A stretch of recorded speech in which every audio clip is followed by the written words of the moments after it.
इस वीडियो में मैं आपको क्लास 12th के हिस्ट्री का चैप्टर नंबर 2 राजा, किसान और नगर इसका पार्ट 2 करवाने वाला हूँ।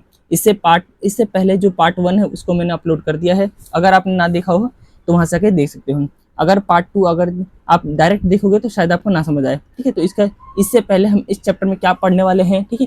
और जो पहला टॉपिक है वो मैंने इससे पहले वाले में कवर करा दिया है, आप उसको ज़रूर जाके देख लेना। देखो, स्टार्ट करते हैं वीडियो को। तो इसमें हम पढ़ना है प्रारंभिक राज्य।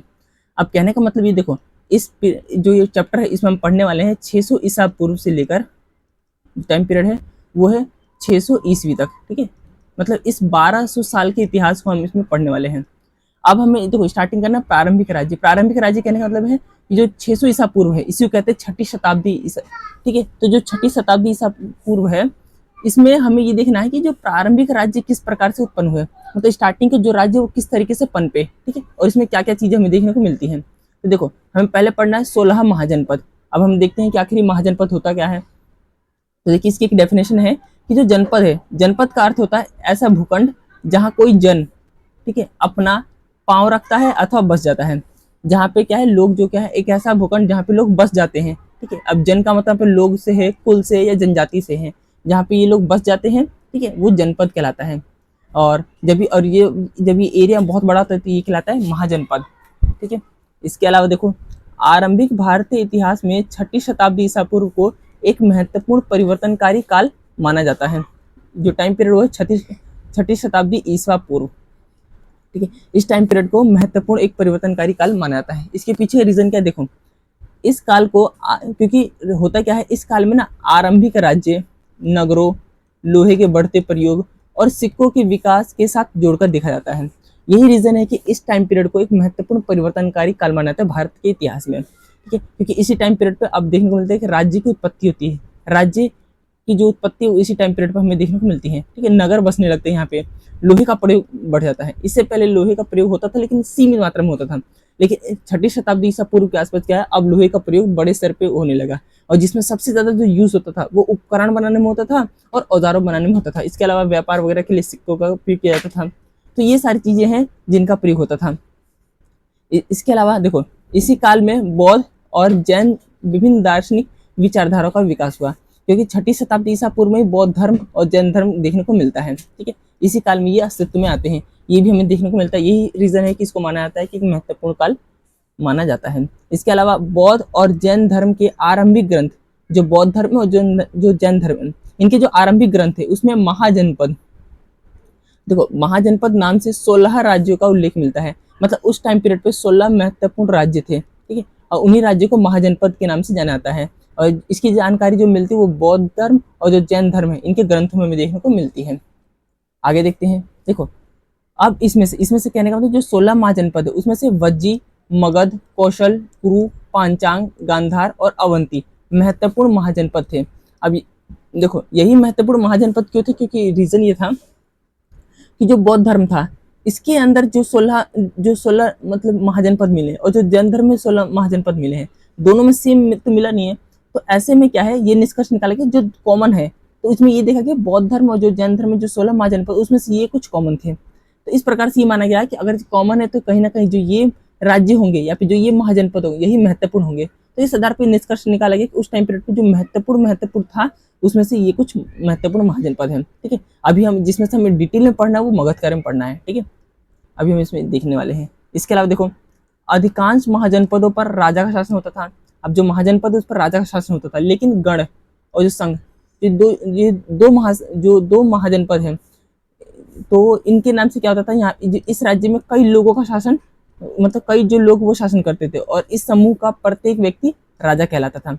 मतलब अधिकांश पे तो राजा शासन करता था, लेकिन कुछ ऐसे भी होते थे जहाँ पे लोगों का समूह शासन करता था, ठीक है। और जो लोगों का समूह होता था, जितने लोग थे वो हर एक व्यक्ति राजा कहलाता था। इसके अलावा वज्जी संघ की ही भांति वज्जी महाजनपद है, संघ भी महाजनपद है। इन्हीं की तरह कुछ राज्यों में भूमि सहित, मतलब जो भूमि था, भूमि सहित अनेक आर्थिक स्रोत, जैसे भूमि हो गया, घर हो गया, इसके अलावा मवेशी वगैरह हो गए, तो जितने भी जो आर्थिक स्रोत थे, ठीक है, तो उन पे क्या होता था, राजा गण सामूहिक नियंत्रण रखते थे। मतलब जो राजा होता था या फिर जो सामूहिक, तो उस पे क्या होता था, वो लोग सामूहिक नियंत्रण रखा करते थे। इसके अलावा प्रत्येक महाजनपद की एक राजधानी होती थी जिसे प्राय किले से घेरा जाता था। राजधानी को किले से घेर कर रखा जाता था। किलेबंद राजधानियों के रखरखाव और प्रारंभिक सेना नौकरशाही के लिए भारी आर्थिक स्रोतों की आवश्यकता होती थी। अब किलेबंदी कर दी गई है, ठीक है, तो उस किलेबंदी के लिए मतलब आर्थिक स्रोत की जरूरत है। इसके अलावा सेना रखनी है तो उसके लिए आर्थिक स्रोत की जरूरत पड़ती थी। नौकरशाही के लिए आर्थिक स्रोत की जरूरत पड़ती थी। हालांकि जब अब आर्थिक स्रोत की जरूरत पड़ती थी, इसके लिए ये लोग क्या करते थे, उस समय मुख्यतः ये होता था, जैसे दो राज्य हैं तो एक राज्य दूसरे राज्य पे आक्रमण करके इन अपनी आर्थिक जरूरतों को पूरा करता था। मुख्यतः ये एक मेन चीज, मतलब ये माना जाता था कि उस टाइम पीरियड पे 6ठी शताब्दी ईसा पूर्व के आसपास आर्थिक स्रोत या भी इस प्रकार से पूरे किए जाते थे। एक राज्य दूसरे राज्य पर आक्रमण कर वहाँ के धन संपदा को लूट लेना और इस तरीके से अपनी आर्थिक जरूरतों को पूरा करना। इसके अलावा व्यापार वगैरह भी होता था। देखो 6ठी शताब्दी ईसा पूर्व से संस्कृत में ब्राह्मणों ने धर्मशास्त्र नामक ग्रंथ की रचना शुरू कर दी। मतलब 6ठी शताब्दी ईसा पूर्व में ही क्या होने लगा, धर्मशास्त्रों की रचना होने लगी। और ये धर्मशास्त्र होते थे, इसमें नियम कानून लिखे होते थे कि जो शासक है, शासक क्या काम करेगा, ठीक है, इसके अलावा जो क्षत्रिय ये क्या काम करेंगे, व्यापारी क्या काम करेंगे, इस तरह की मतलब चीजें जो हर एक जाति वर्ग के लिए क्या है, इसमें कानून वगैरह नियम कानून बनाए जाने लगे। तो इस तरीके से 6ठी शताब्दी ईसा पूर्व में धर्मशास्त्रों की भी जो रचना वो स्टार्ट हो जाती है संस्कृत में। इसके अलावा देखो अगला है 16 महाजनपदों में प्रथम मगध। ठीक है, हमें 16 महाजनपद तो पढ़ने नहीं है, तो 16 में से जो एक महत्वपूर्ण है, जो सबसे ज्यादा इंपॉर्टेंट है, वो मगध है, जो कि वर्तमान में बिहार में स्थित है। ठीक है, तो इस बारे में पढ़ना। अब देखो 6ठी से 4ठी शताब्दी ईसा पूर्व में मतलब 200 साल का टाइम पीरियड है मगध का। देखो 600 ईसा पूर्व से लेकर, मतलब जिसे कहते हैं बीसी से लेकर हमें पढ़ना है 400 बीसी। ठीक है, ये 200 साल का जो टाइम पीरियड है उसमें पढ़ना है। तो देखो 6ठी शताब्दी से 4ठी शताब्दी ईसा पूर्व में मगध मतलब आधुनिक बिहार सबसे शक्तिशाली महाजनपद बन गया। ठीक है, इस टाइम पीरियड में। इसके अलावा आधुनिक इतिहासकार इसके कई कारण बताते हैं। अब एक महत्वपूर्ण या फिर जो एक शक्तिशाली महाजनपद बना है तो इसके लिए कई रीजन भी है। तो अब जो इतिहासकार है वो कई रीजन इसलिए बताते हैं, जिसमें पहला है कि मगध क्षेत्र में खेती की उपज खासतौर पर अच्छी होती थी। यहाँ पे खेती बहुत अच्छी होती थी, एक रीजन माना जाता है। इसके अलावा फिर लोहे की जो खदानें हैं ये आसानी से उपलब्ध थी, लोहा प्राप्त मात्रा में उपलब्ध था, जिससे हथियार और उपकरण बनाना सरल होता था। अब ये रीजन है कि यहाँ पे जो लोहे के हथियार यूज होते थे। ठीक है, अब लोहे के हथियार यूज होते थे, बाकी जो राज्य मान लेते हैं वो पत्थर के या फिर लकड़ के हथियार यूज कर रहे हैं, ये बहुत ज्यादा प्रभावी होता नहीं था। तो हमेशा ये जब मगध युद्ध में जाता था तो मगध की कहीं ना कहीं जीत होती थी। यही रीजन है कि ये इसको शक्तिशाली बनाता है। खेती भी हमें बहुत अच्छी होती थी, फसल अच्छी होती थी, ये भी एक रीजन है कि इसको पावरफुल बनाता है। इसके अलावा जंगल में हाथी उपलब्ध थे जो सेना का अभिन्न अंग थे, मतलब सेना में हाथी को भी उपयोग किया जाता था, ये भी एक रीजन है कि जिसने मगध को पावरफुल बनाया। इसके अलावा गंगा और इसकी जो सहायक नदियां हैं इससे आवागमन सुलभ होता था, मतलब पूरे राज्यों को आसानी से कनेक्ट किया जा सकता था। तो ये भी एक रीजन जिसने मगध को पावरफुल बनाया। तो ये कुछ प्रमुख रीजन है जिन्होंने क्या है मगध को पावरफुल एक महाजनपद के रूप में उभारा। इसके अलावा देखो आरंभिक बौद्ध और जो जैन लेखक है इन्होंने मगध की महत्ता का कारण विभिन्न शासकों की नीतियों को बताया। मतलब बौद्ध और जो जैन धर्म में जो साक्ष्य मिले वो ये है, उनका मानना ये है कि इन मगध के शक्तिशाली होने का एक महत्वपूर्ण रीजन है शासकों की नीतियाँ।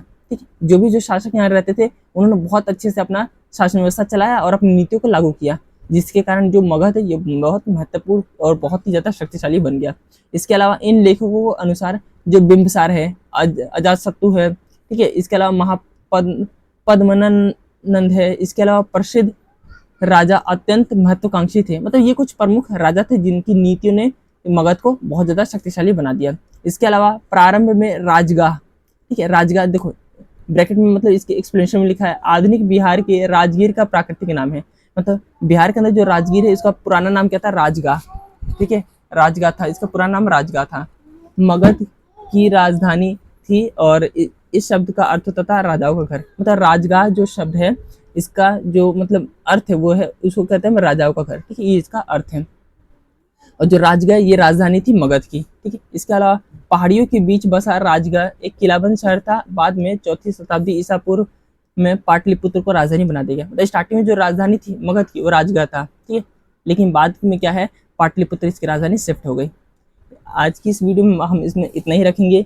इसके अलावा क्या है अगले जो टॉपिक्स है उसको हम नेक्स्ट वीडियो में कवर कर लेंगे। और इस तरीके से मैंने हर एक टॉपिक को मैंने कवर करवा रहा हूँ मैं इस तरीके से, और ये बिल्कुल अपने नोट्स की तरह है, आप इसको लिख भी सकते हो जिससे आपको रिवीजन आसानी से कर लोगे। और मैंने एक पॉइंट टू पॉइंट चीज़ों को मैंने क्या कर रखा है अच्छे से एक्सप्लेन कर रखा है।